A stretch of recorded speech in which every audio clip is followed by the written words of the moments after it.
しい微笑み、暖かく映るその胸に深く染まりゆくよ願い込めて、すれ違う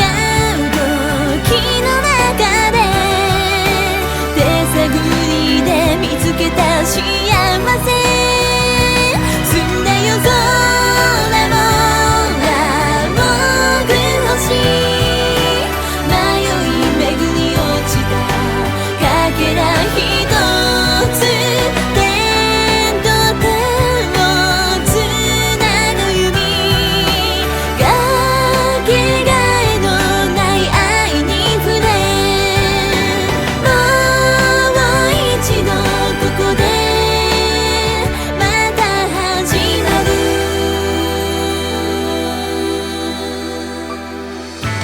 強がりだとか本当は臆病とか、どこか僕ら似ているから隠せないね、ガラスに描いた顔、色あせては消える夕空に浮かぶは僕の名を呼ぶ声、真実と空想の中で幼すぎていた